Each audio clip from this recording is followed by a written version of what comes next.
I think for me, I'm still trying to figure out what it means to be an undocumented Black immigrant and like how is that different from other immigrant communities. So I think the race component is definitely like a big issue that is there for Black immigrants, and that makes everything just 10 times harder.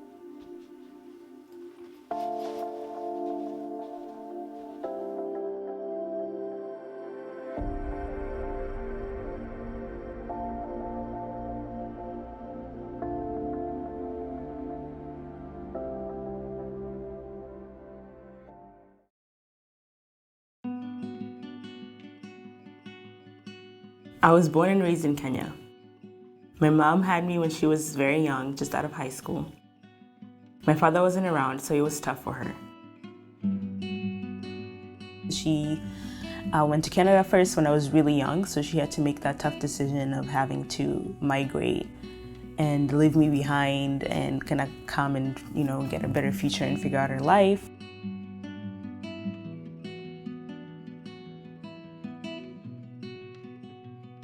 I think it took almost 8 years before I was able to move with her. So there's at least a good 7 to 8 years gap where she would just come and visit, and it was a back and forth thing. And then eventually my mom was able to process all my paperwork. And that was in 2010, so that was when I was able to join her. My mom actually got acceptance to go to school in the US in Michigan State University, to pursue a master's in public health. So I think for her it was really important to continue pursuing education, because she realized that the higher she went and the more degrees she was able to attain, the better life she'd be able to provide for her family. So that's why we ended up immigrating here to the United States.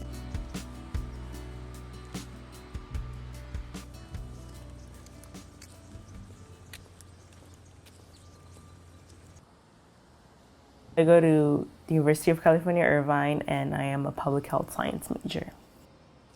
What I want to do with that is eventually go to medical school and get my MD, which is a medical degree, at the same time getting my master's in public health. I particularly chose public health as a major because the aspect of being able to help communities who are low income by educating them on how to prevent all these diseases that are easily preventable. They just don't have the knowledge on how to prevent that.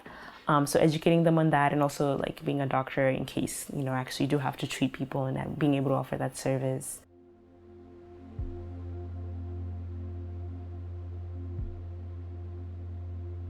After graduating from Michigan State, my mom was able to get a work visa. But the first time we had to renew it, we had issues at the US-Canada border. We just experienced a really bad immigration agent.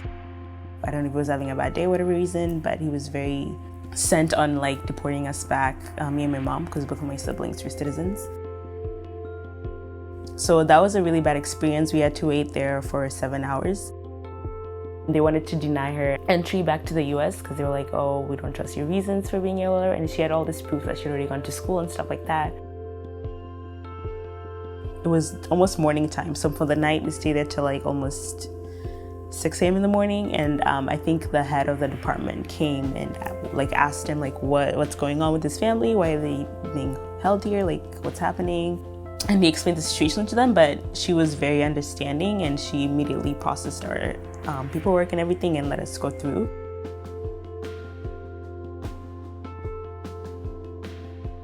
After that experience, my mom was really scared and decided that we were not going to do this again. We decided to stay, and that's how my visa expired. And once it was expired, I became undocumented. I know from the outside it looks like I became undocumented because of my mother, but we made that decision together. She did not impose that on me.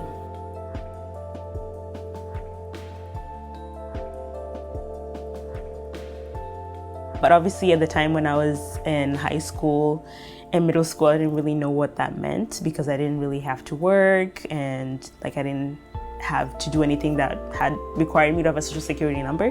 So it wasn't really an issue at that time until obviously when he came to college. But she thought at least by the time I got to college, things would have been different.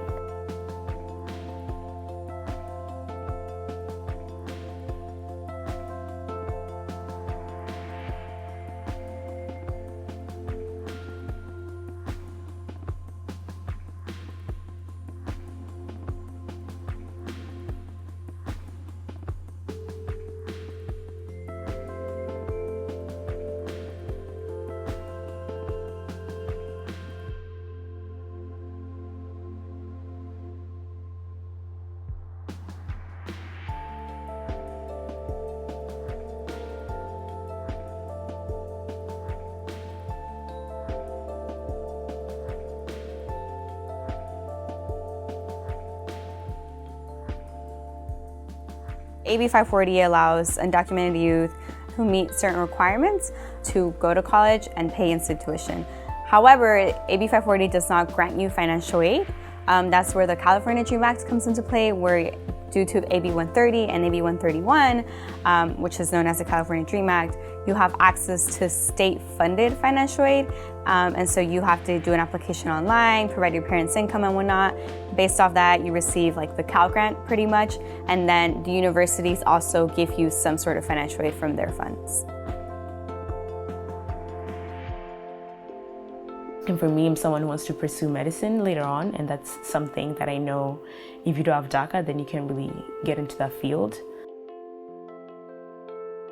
And a lot of different internships, especially for pre-med or STEM, now they're open to undocumented students, but it's like you have to be a DACA recipient to apply for it. So even if you don't have DACA, you don't really qualify to apply for such things. So that's when it really hit me that it's like, wow, this is really what it means to not have DACA and like the actual impact of having DACA and what that means. So I think that's the hardest thing, just, you know, not knowing if I'm actually going to be able to pursue the field that I want to get into and stuff like that.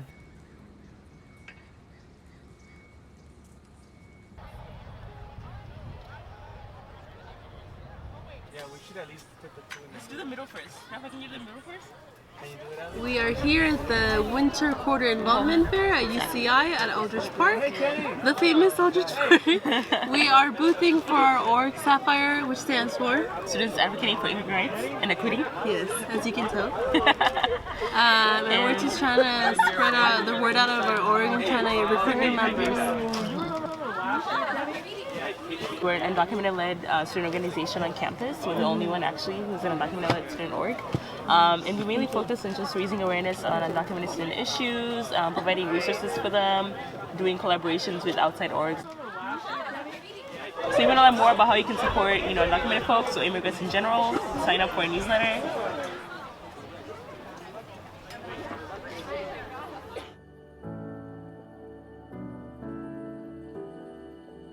UCI has the highest population of undocumented students out of all the UCs. But that doesn't necessarily mean that you see them a lot, because the faces I see, it's always the same faces I see who come to the Dream Center or who use our services. So there's still more outreach, or there's still a lot of people who still don't come out of the shadows. I met Shirleen when I was working at UC Irvine. It was her first year. She walks into my office and she starts saying that she's undocumented, that she wants to get involved. So she joined a program that we had, part of the Dream Center, called Dream Scholars. And Shirleen was the only student who self-identified as Black, who identified as undocumented, who was part of the program. And she's a leader among her peers.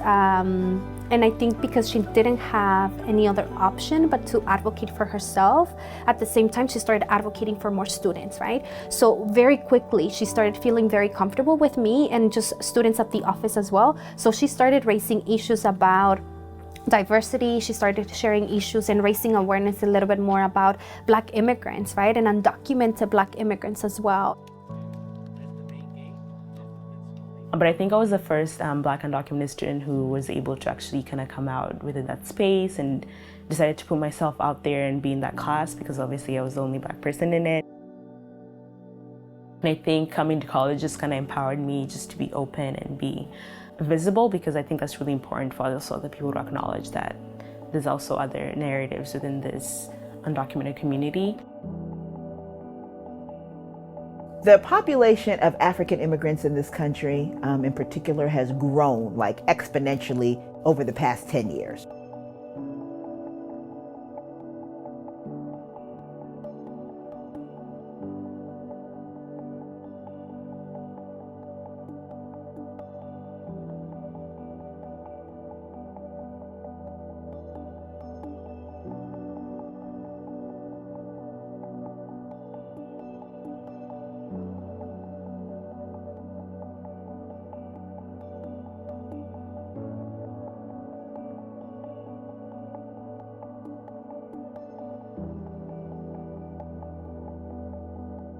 Generally speaking, as an African person or coming from the Caribbean, you know yourself as a Black person, but you don't know yourself as a Black person in the context of the United States. When we look at some of the major issues that we face, they include what we call crimmigration, right? Where you have the criminalization of Black people and the deportation, detention of Black people, and where that intersects is on the backs of Black immigrants. So we are not just disproportionately represented as Black people, right, in the category Black people in the criminal sanctions system, but we are also disproportionately represented in the deportation system.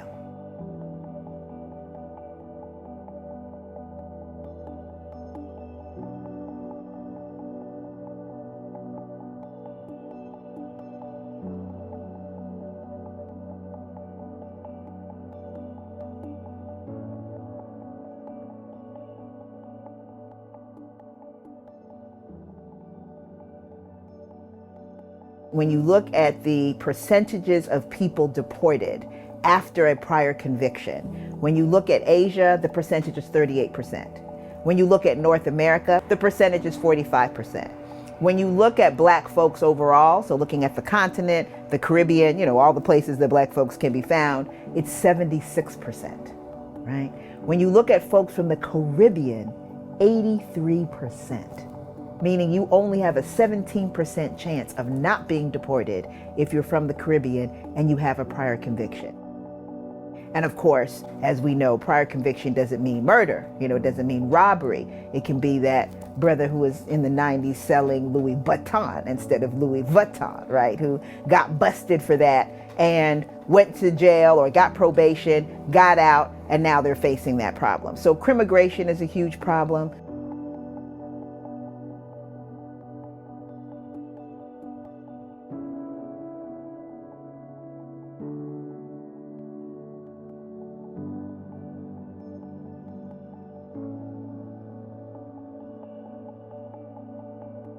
Go to school, get your degree, graduate, don't tell anyone. No one needs to know all this stuff because you never really know what could happen. So it's something that's kept very quiet. But I feel like just the idea that Black immigrants, a lot of them are in the shadows, is not because, I think it's just because they have a higher chance of getting deported than other immigrants. So it's not trying to reduce the fear that other immigrants have. It's just trying to state the importance of what it really means to come out as an undocumented immigrant, especially if you're Black and in this country.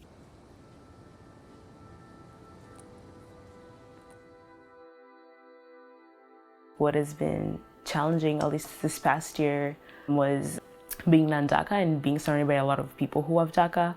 So they constantly forget that, we have a lot of non-DACA students on this campus. Non-DACA are students who did not qualify or chose not to apply for deferred action for childhood arrivals. And those students, unfortunately, do not have a social security number. It's a lot harder for them, right, to participate in professional development.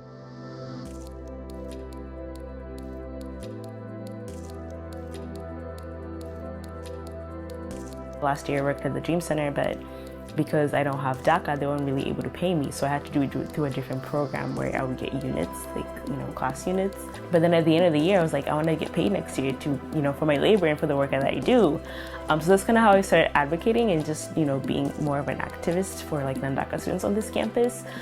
Because, I acknowledge that we have a lot of non-DACA students on this campus, and they also need professional development. They also need internships. They also need, work jobs to be able to sustain themselves since, they can't work. Given that DACA is currently halted at the courts, there's a whole generation of high school students that are graduating or are aging into DACA that can no longer apply because right now only renewal for DACA applications are being accepted.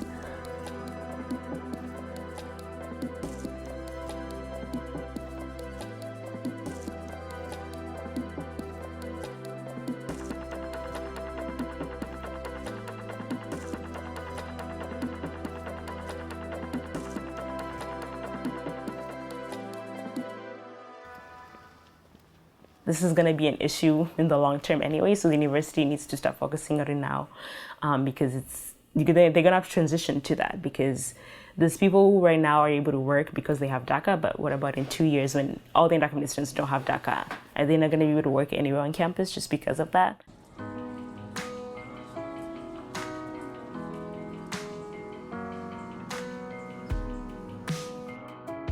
I also believe, right, some of her anger and frustrations with things that she cannot do because we have created rules and policies for her not to participate in. That's where she gets a lot of her passion too, from that anger and that frustration, and also her goal of actually changing things, right? Changing policy and procedure within higher ed.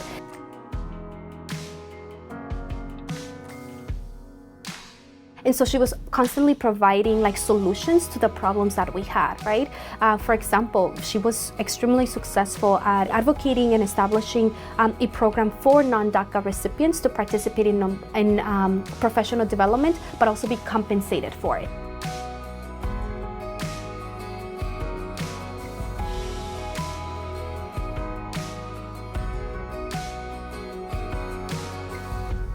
So how it would work is we would place students at different sites on campus, and then they would be recruited by the Dream Center and then placed in those sites, and those sites would pay them every quarter for their labor, basically. So they would get paid in forms of stipends because they would be considered fellows instead of interns. That is beautiful, and any campus that is working with undocumented students should be doing something like that as well, right? And Shirleen pushed for it, advocated, and made it happen. And this is the first school, UCI is the first UC that's doing this, so we're really hoping that other UCs follow our model and they can do that for their own campuses. So I think for me, just seeing that, I have a chance to, make a difference. Probably the incoming class, that when they come to this campus, they would not have to worry about being able to work just because they don't have DACA.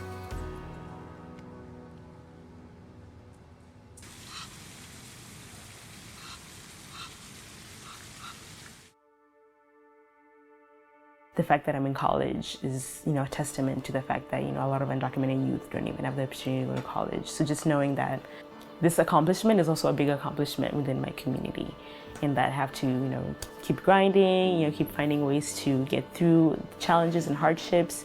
Because at the end of the day, when I graduate and I cross that stage, it's the 11 million plus undocumented people who are it's also a win for them too, knowing that you were able to go to college, make it through the system, and actually get an education and, accomplish my goals.